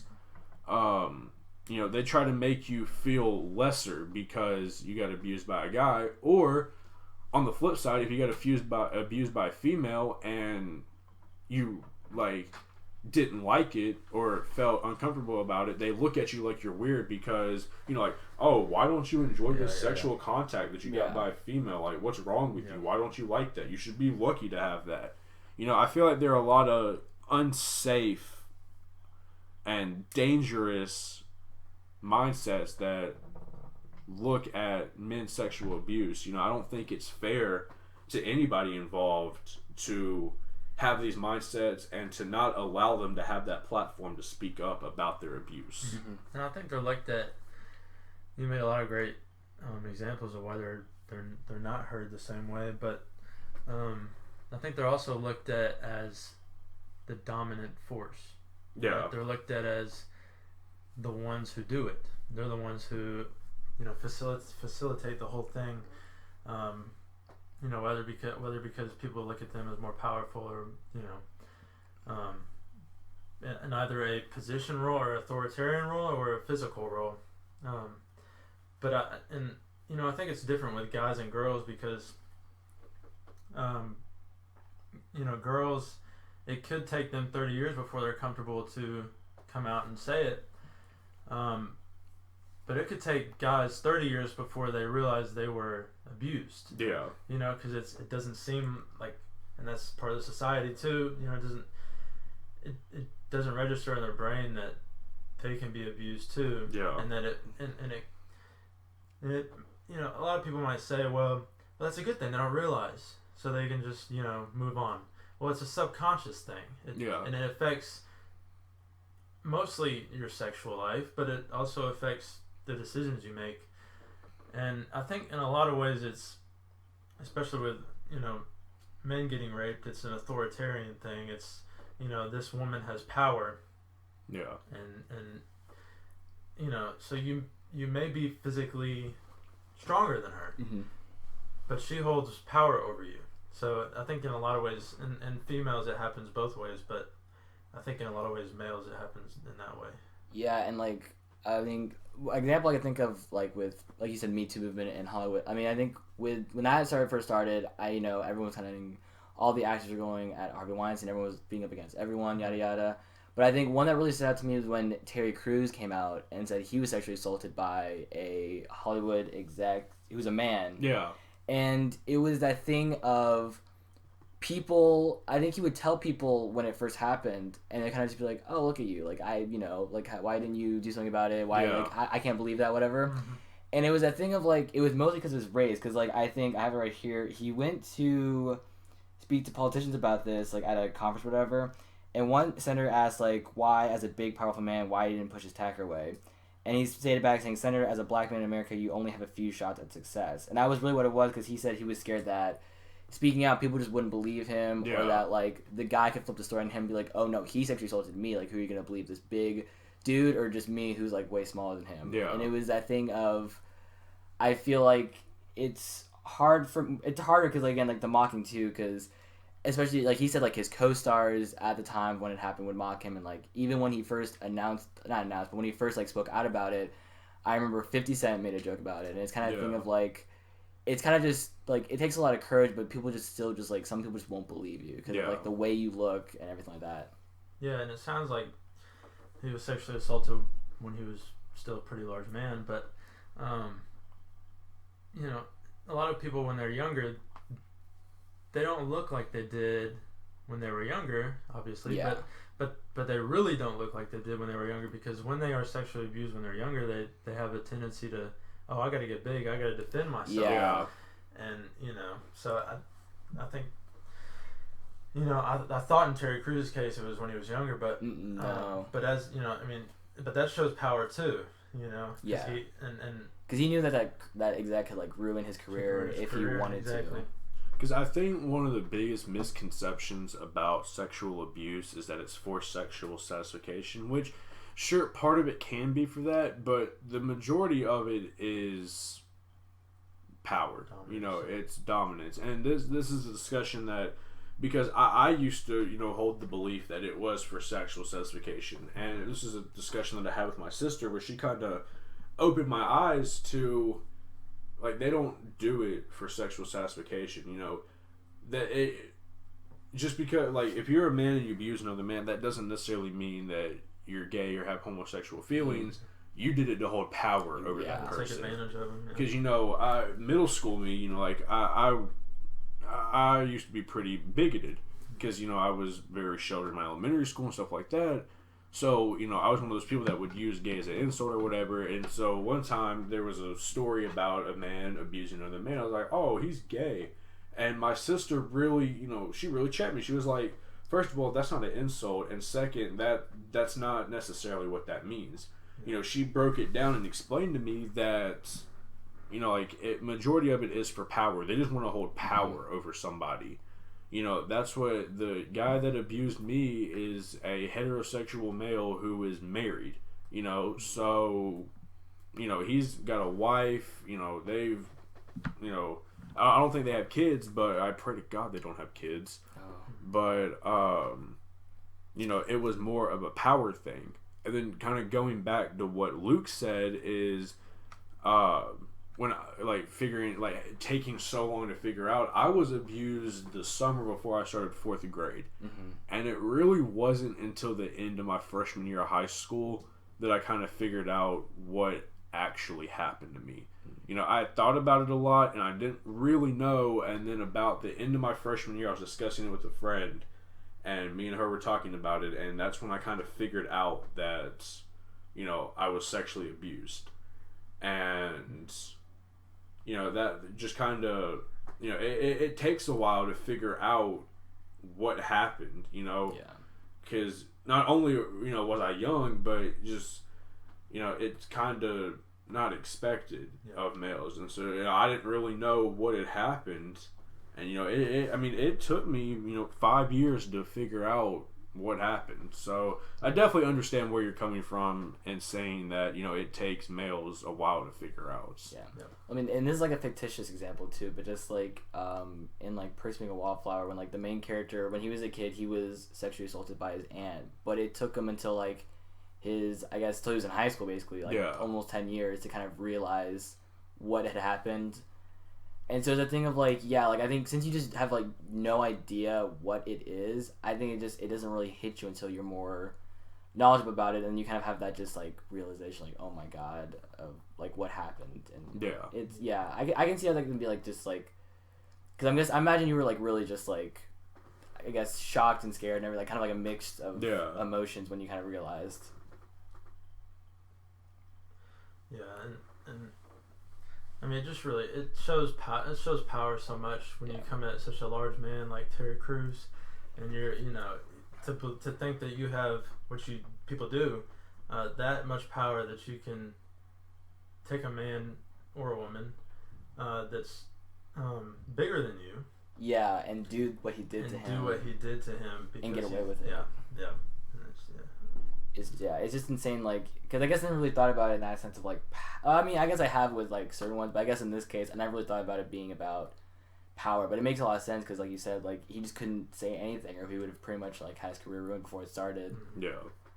And even like the thing with like all cases, not even just with men over men, but like Weinstein, again back to Weinstein, like that thing too, where like that was a whole power thing. It wasn't even just about like anything but power. Yeah, and especially when you mess up in one field of work, like you know, he was trying to be an actor. You know, often another field of work will not let you in there. Like, you know, because I mean, if he tried to go back and play football, they would have looked at him differently if he would have, you know, fought back, and you know, it would have been, I don't know, just. It's tough, the power struggle. Yeah, because I just don't. I think when he when he kind of talked about it with other co-stars, I think that they were like, I think it was like the Expendables co-stars. I think he worked in that movie, So we're all like white dudes. So it's kind of thing of like, they didn't really get from his perspective why he couldn't retaliate and everything. Yeah. They kind of just were like, oh, like, dude, you could have just pushed away or easily or something like that. But I guess they didn't understand from his point of view, like, he could ruin my career if he wanted to. Like, you guys, like, if it happened to you guys, you could retaliate and you would be fine. But if I did it, that'd be it for me. Yeah.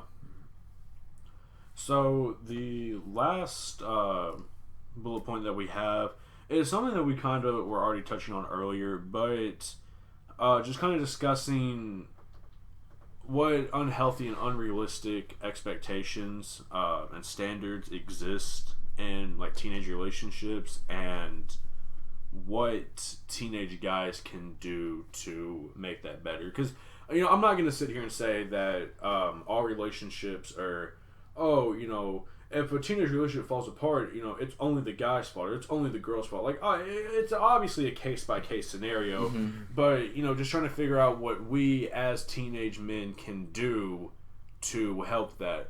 Because I found a number from telegraph.co.uk that in the UK, 4 in 10 schoolgirls report feeling sexually pressured in relationships. And this is something that we touched on earlier in how, we have to change sexual expectations for teenagers. But I feel like there's more that goes into relationships than that. Like, one thing that I really want to hit on is, and this goes for not just teenage relationships, this is seen in a lot of relationships. Girlfriends are not a second mom. They should not have to babysit you, clean up after you, should not be expected to clean for you, cook for you, anything. Like, you are two independent people coming together to share happiness and form a relationship. That's not your mother. They should not be expected to, hold your hand through life and, coddle you like a mother does. And I'm not saying that they should obviously emotionally support you and stuff like that, but there's a fine line between emotional support and having to baby someone or babysit someone. I don't think that's fair, and I see a lot on Twitter that a lot of girls feel like they spend their first 2 to 3 relationships being more of a mother than a girlfriend because the guys won't mature. And I don't think it's fair to expect our women to do that. I don't think it's fair to expect women to have to babysit or coddle or parent these men. These are adult or young adult men. They have as much responsibility to function as an individual as the woman does. I feel like that's a dangerous mindset that has to be eradicated. And I think another thing is,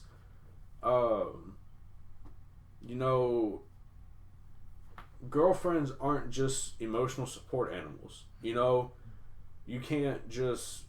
or therapy, they're not therapists. You can't treat them like that. Like, obviously, they should support you, and you should be able to go to them to talk about things, but there's more to it than that. You can't just use them as a therapist or an emotional support animal and expect that. Like, that's not fine. That's not normal. That's not healthy. Like, you can't do that.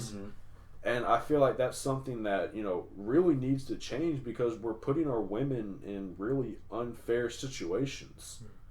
I don't agree with that mentality at all, that women should be expected to, parent their boyfriends or whatever, Y'all are two individuals. It's up to the boyfriend to act like an individual. Yeah, I think the difference is a girl can help pull you up out of a situation, but you have to pull yourself up also. You have to be pulling. And obviously you probably need her help if she's pulling you up, but you have to do everything you can to help her do that. And same with the other way, but I think right now it's happening a lot in the way you were talking about it with girls coddling guys. Just because, guys have a certain expectation of what their girlfriend should do for them, and I guess that comes from, their mom. But you can't, you can't just shift the responsibility from your mom to your girlfriend. Yeah. Because you're growing up. Yeah. The responsibility is going from your mom to yourself. Yeah. Yeah. And even if you have a girlfriend at 16 or 17, if your mom still wants to be that for you, that's fine. Because you're not an adult yet, you should still have responsibilities. But why are you're just getting extra from your girlfriend. You're just taking from her at that point. Because you don't even need her at all. Yeah. But I think it's selfish. Yeah, and I think it always kind of stems from that stereotype of like, oh, women like to clean, women like to cook, yada yada. And I feel like that's something we just need to change, because like, personally, like my mom was never like that. I think my mom, she kind of taught me at a young age, like, she didn't really cook. My dad mostly cooked, and like she didn't clean for me. Like I had to clean for myself. Like, it's a thing of like I had to kind of learn these things myself, and I think it's a thing of, like you said, when you get to that point of becoming independent, it's kind of a thing of like, yes, you can have someone to lean on with your girlfriend, but they shouldn't have her like do everything that their mom did for them. Like they should be able to learn to, at that point, like clean up for themselves and like kind of cook some things for themselves. And it's like, it's okay if every now and then like she may want to do something like that, but she shouldn't do that all the time. Like she can help or whatever, but it's just something that I feel like is kind of just like on you. Like you should be able to do most of the things. And on the thing about like the therapist kind of point is, you're right too, Luke, about like, she can help, she can pull you up, but it's like a two-way thing. Like if you don't help, you're just gonna like drag her down with you. So you just need to like do what you can to make it like easier on both of you. And that's what, like, I definitely, like, understand where you're coming from when you're saying, like, from a young age. Like, in my house, like, my dad, like, my mom wasn't expected to cook. Like, we just kind of, my dad kind of cooked because, one, he was home earlier than my mom, and two, he's, I love my mom, but he's probably a better cook. And, like, my mom and dad definitely did clean around the house, but when we got to a certain age, well, we were always, clean up after yourself, and then when we got to a certain age, we got chores to do around the house, That's what I was talking to a female friend of mine about this, and we're talking about how when we were growing up, like those gender stereotypes really didn't, or gender norms really didn't exist in our house. So it's hard for me to personally understand them. Whereas I look in other houses and cultures, and it's normal. See it everywhere. But when I grew up, that wasn't existence in my house. Nobody. Especially, like, my mom and sister are really, like, I don't want to, like, sit and be like, oh, they're feminists, because I don't want to speak on their behalf, but, they've been very outspoken and very independent, so, those gender norms really never existed for me, so I don't really understand them, honestly, I don't really get them. And, when I was talking about, when a girl is pulling you up, or your girlfriend is pulling you up, and you need to help her by pulling yourself up too. If you're not, think about when you try to pick up somebody that's knocked out or something. That's dead weight. That's a lot heavier than if somebody's awake, even if they're not trying. Their body's awake. They're trying. But if you're just carrying dead weight, number one, they're dead. They're not trying. They don't want to go anywhere. And number two, it's really hard on you, and it ends up bringing you down with them. I feel like another thing is, I don't know if this is just a case of guys getting into relationships before they're ready or before they're mature enough, but, I don't feel like it's hard to spend quality time with your girlfriend. I don't feel like that's hard to do. I know in my case, there were a lot of times where, it's like, oh, hey, like, let's go to Starbucks and talk and work on homework after school, or, let's go here and do this. It maybe would have taken hour, maybe 2 hours out of my day. And mentally I don't guess I was mature enough to, think, I guess I thought I was above that, like, oh, like, we're dating. I don't need to do that. Like, we're already, like, I don't have to do that. Like, even like a FaceTime call or something, like, it's little. I don't. You see a lot of guys on Twitter like, oh, girls expect the world, blah, blah, blah. I don't feel like that's true. I just feel like they want somebody to give them attention and care for them. And if you're in a relationship, that's what you signed up to do. Yeah. You signed up for those FaceTime calls, and you signed up for those coffee dates, and, you signed up to go do those things.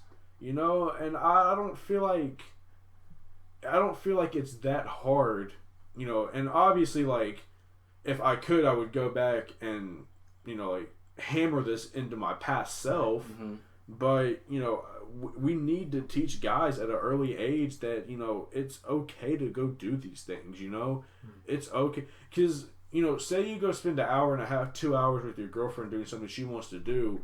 That's maybe 2 hours out of your day, but that will mean a lifetime to her. Mm-hmm. Like, say she's really into religion and she wants you to go to church with her, and you're like, oh no, like, I don't really want to. What's an hour and a half of your time for something that's gonna mean the world to her? I feel like that's really widespread with guys, that it's become cool to, like, neglect or disrespect your girlfriend. I feel. I feel like it's gotten cool to, and I don't have any scapegoats for this. I just feel like it's something we need to change. Yeah. But I feel like it's not expected, but it's like, oh man, like, you cussed your girlfriend out, and, like, you're cheating on your girl, and like, you're not giving, like, you're so cool. Like, I don't agree. That makes you a dweeb. Yeah. That makes you a loser, in my opinion. Yeah. Like, if you date a girl, you sign up to date that girl, you commit yourself to her, you commit your time to her. It's not gonna kill you to watch that rom-com on Netflix. Like, there, in my case, even when I was in the relationship, and even after it first ended, and because I'm notoriously a slow, like, emotional processor. Like, it takes me a while to emotionally process things. I always thought, oh, like, she was expecting too much, like, she wanted too much, and then I think about it, and I'm like, not really, like, instead of watching what I wanted to watch on Netflix, we could have alternated weekends. We could have watched what she wanted. Yeah. If she's over here all day, it's not going to kill me to, she's over here for 9 hours. It's not going to kill me to take 2.5 hours out of my day to watch one movie that she wants to watch. Yeah. That's not going to kill me. Or, go do something for a couple hours that she wants to do. Like, that's not going to kill me, and it's going to mean so much to your partner. Yeah. And that's something that, I didn't know, or, like, I didn't have the, I guess,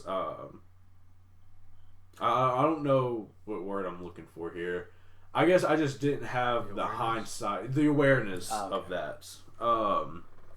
When it first ended, I was like, oh, like, she was demanding too much, she wanted too much, like, I'm just a human.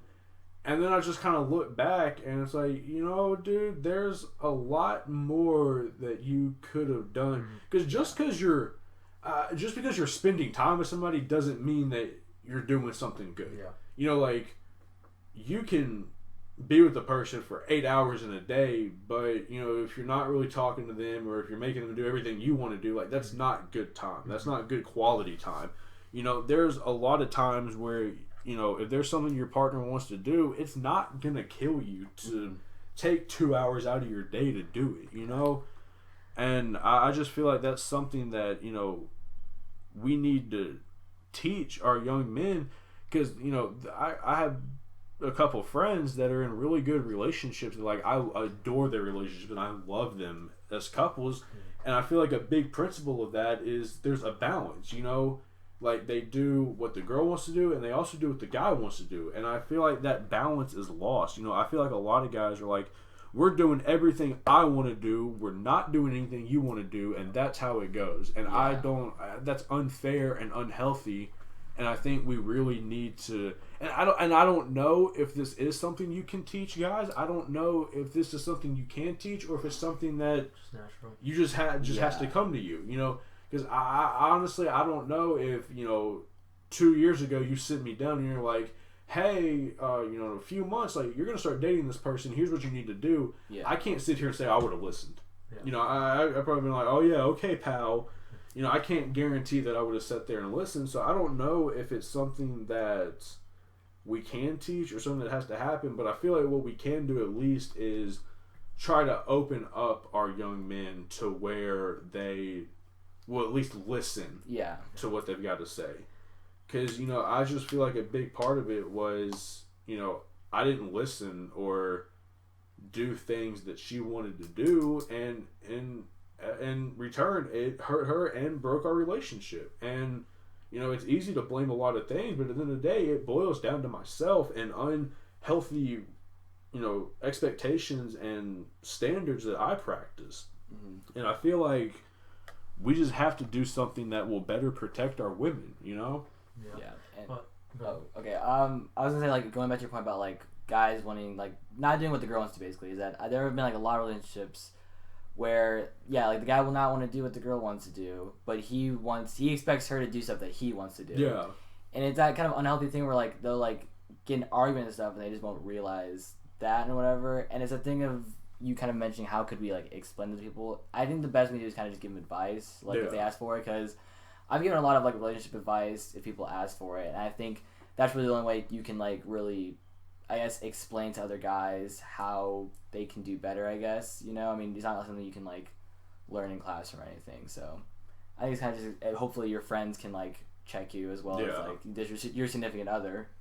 Yeah, I think there's this idea that girls are wanting everything, and there's certainly girls that want everything, and they're you know, I think they're outliers, but there's certainly guys that want everything too. It's not a generalization. I mean, it's a two-way street. Yeah, there's definitely all sorts of different people, but there's an idea of, I feel like there's an idea of girls in every single relationship, well, not every single relationship, but most relationships that you want to rail against this idea that they want everything, and you want to be the anti-authority, you want to rally against this idea that you know, your girl should get everything in the world and you should treat her right, and that in doing that they ruin the relationship because they want everything for them. Yeah. Instead of, like, if their girl is trying to be too selfish, say, hey, you know, I want to do something on this weekend too, and then you kind of work together. But I feel like there's, like, two different sides, and there's, like, the extremes, and there's, you know, if your girl wants everything, you're like, okay, well, I want everything.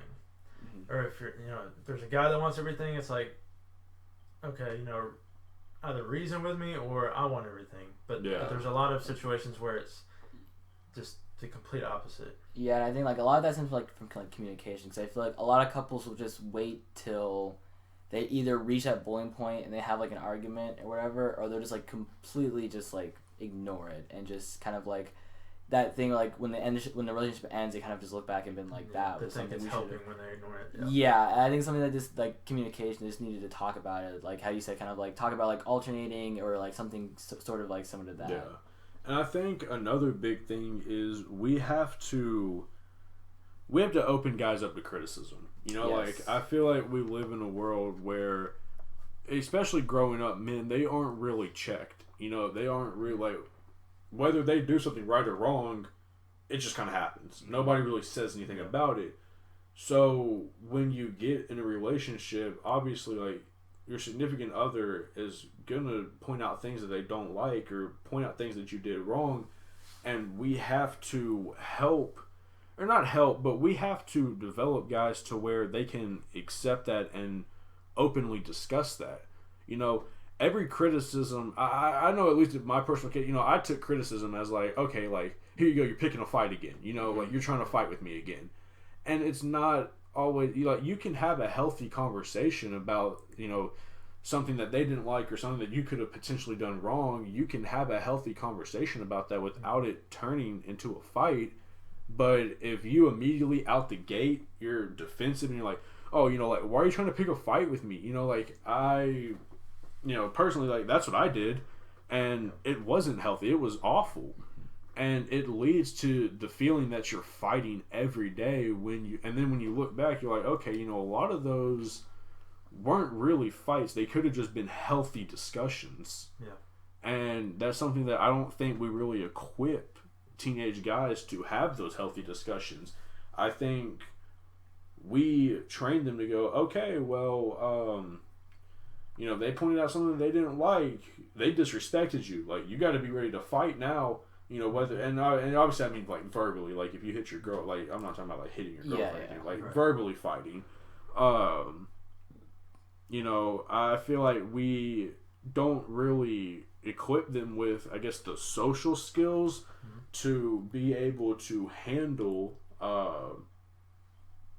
those criticisms, and I feel like that's a really big issue, is that they can't handle those criticisms, and that leads to very, damaging results. Yeah, and I think you don't want to go to, well, you're a guy, you're bad. But it really is, I mean, there are bad guys, there's bad everybody. But we need to understand that it's more of a lack of understanding of how you're supposed to act, instead of, you're this, you're bad. Yeah. Or you're acting like this. You're being bad, but you're not necessarily bad. Yeah. You think you're supposed to be that way. Yeah. Or you're even not even like we were talking about sex earlier. Like some people think it's the right way. You may even think it's the wrong way, but you're still just doing something wrong. Yeah. I don't think we should demonize you as a terrible person, but we need to try and change you into a better person, so. Yeah, I think when you're talking about criticism, I think the thing of, like, people in general, like, they hear criticism, and I think their first thought is, oh, they're being, like, mean, they're really attacking me, yada, yada. Yeah. When I think that, they're really just trying to be helpful. Like, even if it comes off as mean sometimes, like, I think they're still just, like, ultimately trying to be helpful towards people. And I think you're right. I kind of think of, like, social norm of, like, this person is basically, like, saying they don't like this about me or something like that. And you feel attacked, disrespected, you feel like you need to retaliate. And then, like you said, like, looking back, you kind of realize that they were right. And it's a thing of changing, I guess, like, kind of going on and growing, I guess, when you realize that kind of call out. And I think another thing is, like, obviously, if you're in a relationship and you break up, like, obviously when you break up, there's gonna be, like, you can't necessarily be friends with your ex. Like, it's difficult to be around. Yes. It's a difficult situation. But at the same time, I feel like teenage guys could really, I guess, deal with breakups better. I don't want to sit here and tell anybody how to process their emotions or whatever. But, running out and telling everybody, like, what, like, very, like, intimate things that happen in relationships, or, like, very personal things that happened, like, that's not the right thing to do. Or, even, it even just comes down to communicating your feelings. Like, even if, like, say you and a person break up and you guys, like, still kind of want to remain friends, instead, like, say you guys want to stay friends and you try to be friends for like a month and you find that it's kind of hard for you. There's no shame in having an open dialogue with them and communicating to them that, it's kind of difficult to do this. It's hard to, try to just be friends with somebody that you just dated for, like, over half a year. That's kind of hard. There's no shame in having that open conversation with them, but if you just kind of ghost them, like, that's a really crappy thing to do. And I feel like, and not just guys, but kind of overall, like, ghosting's just kind of become something that's normal in society. And I don't agree with that, because I know, at least in my case, like, we had talked and we were like, okay, like, we can still be friends, but instead of dealing with my emotions, I just kind of ghosted her and pushed her away and made her deal with pretty much the entire fallout of the breakup on her own. And that's a really crappy thing to do. And I feel like as teenage guys, obviously it doesn't all come down to us, but I feel like we can react better to these situations. Like, we can, and I'm not saying, like, oh, you got to be buddy-buddy with your ex forever. Like, not necessarily that, but, openly communicate how you're feeling. Like, not every relationship's meant to work. Like, not every, like, your first relationship is probably not going to be your last. Like, you're not going to marry your high school sweetheart sometimes. Like, that happens. That's just life, and there's nothing wrong with that. But it's all about how you deal with that. And I feel like a lot of people, instead of looking it in the eyes and having that open communication and maintaining that good relationship with their ex, they just throw the whole person away. And, and I hate that because, like, how are you going to throw away a person that you just gave, like, your whole life to for 8 months? Like, obviously that person has meant something to you and means something to you. And now because you can't process your own emotions, you're just going to throw them away. That's a really crappy thing to do. And I feel like that's something that we have to change. Like I said, you don't have to stay friends with them because, like, sometimes that's not going to help either. Like, that's not going to happen either. But, like, you don't have to go on a smear campaign about them. You don't have to, kick them out of your life completely. You can just kind of communicate to them that, like, hey, there's nothing wrong with you as a person. It's just this is really hard for me right now. And I don't feel like there's any shame in that because you are being open and you're communicating how you feel about it. But, when you get the situations where you just don't communicate how you feel and you just kind of, I guess, vanish from that person's life, that's a really crappy thing to do because, like, how can you be that person's go-to for 8 months and then in 2 weeks just kind of disappear? Yeah. Like that, I don't agree with that. Yeah, I think a good way to look at it is just setting that person up for their next relationship and making sure, you don't have to talk to them anymore, but try and make it to where they're going to come out of the relationship better because, it didn't work for you guys, but it can still work for them, and it can still work for you within another relationship. And kind of going back to what you said about, like, like, the girl can pull you up, but you have to pull yourself up too. Like, help each other process it, Like, it's not a bad thing to sit there and have an open communication and reflect on, like, what went wrong, what could we have done better, because at that point either you guys talk your issues out and you can get back together, or you guys can both just realize flaws that you both have, work through them, and you're better for your next relationship. And I feel like I am at a place today where I am a better person than I was when I was in my relationship. But, there were a lot of things that, obviously you everything happens for a reason and you learn life experiences from everything. But I feel like some of the lessons I had, I could have been taught without traumatizing myself and others. There are lessons and ideas that I could have learned or known that wouldn't have to have involved trauma and hurting people. I get that, experience really, like, you got to experience things to know things, but I don't feel like you have to hurt somebody or have to hurt yourself just to figure things out. I feel like there are things that we can sit down and talk to our youth about to where they never have to experience that. Because obviously, like, pain and trauma is always going to be a part of life. Like, you're always going to have it in some way, shape, or form. But that doesn't mean we can't do everything in our power to prevent future generations from having as much trauma as we did. Minimize it. Yeah, like, it'll always be there, but you can always do your part in trying to make it a better place. Or trying to make a better place. So, I just feel like, and I don't want people to listen to this and think that I'm villainizing all guys, because I'm not doing that.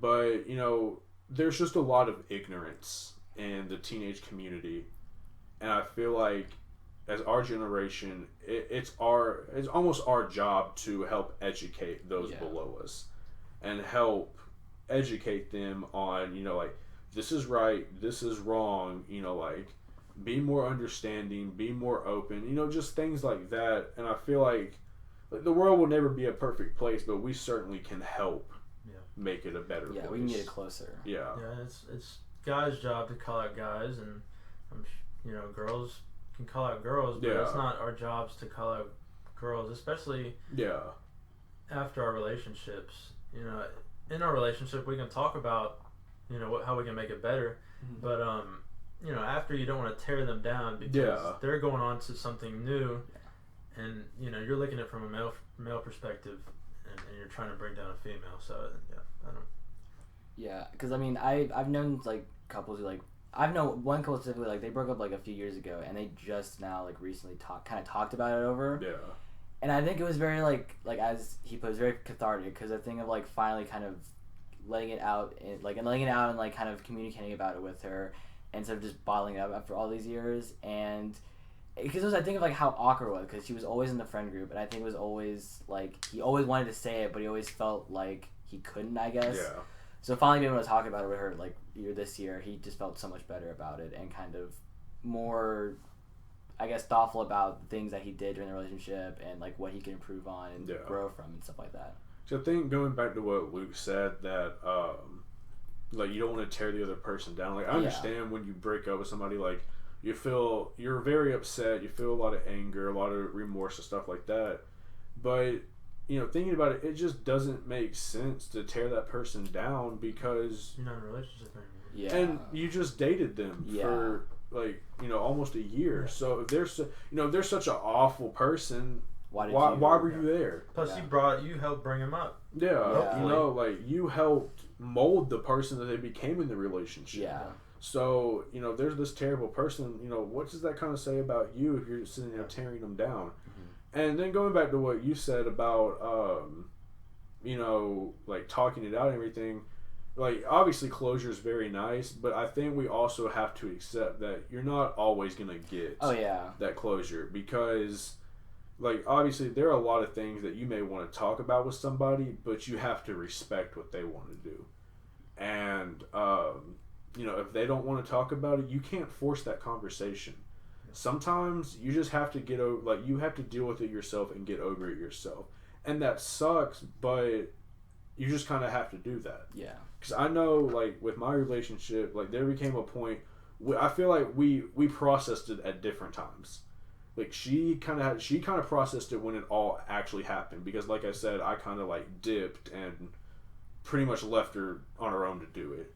Whereas I more or less distracted myself, and I'm not proud that I did, but, I found a bunch of distractions and then finally had to face the music. Mm-hmm.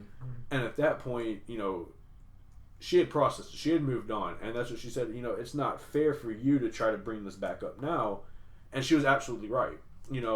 Just because I processed it now, like, I can process it at my own speed, but that doesn't mean she has to be there for that. I didn't allow myself to be there for her when she was processing it. I can't, and it kind of goes back to what you guys said about, like, in a relationship, like, oh, we're not going to do anything she wants, but she's got to do everything I want.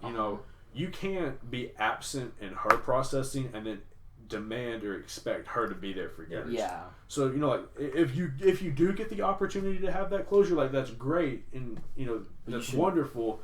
But you also have to understand that that's not always going to happen. And it's good to go and ask. Closure. Yeah. Because you shouldn't force it. Like, that was the thing. It kind of came up very naturally, and that's why it kind of happened. Because that's why he didn't want to, like, force it, basically. Because he felt like that if he forced it, it wouldn't have felt, I guess, it wouldn't have been as good of a conversation, I guess. And I get where you're coming from. Like, like, forcing it would have made it way much worse. So, I think for them to, like, naturally come to that mutual conversation, So that's what. I just feel like, obviously, like we've been saying that, like, not all guys are bad, not all girls are bad or whatever. I just feel like, from a male perspective, there's a lot that we can do to not only better equip males to handle these situations, but I just feel like there's a lot that we can do to better protect our women. Mm-hmm. And I feel like as men, kind of like what Luke said, like, guys have to check guys, and I feel like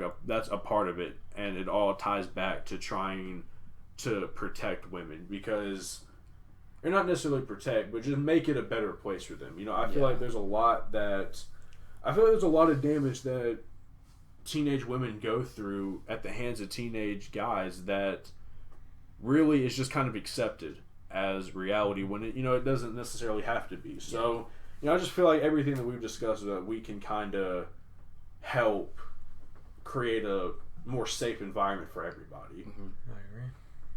Yeah. So does anybody have anything else they'd like to add? No, thanks for inviting me on. Yeah, thanks for having us. This was a really good conversation. Yeah, actually. I think it was a really good conversation. Yeah. All right, well, ladies and gentlemen, thank you all for joining us for the first episode of the Empowerment Project, and thank you for listening.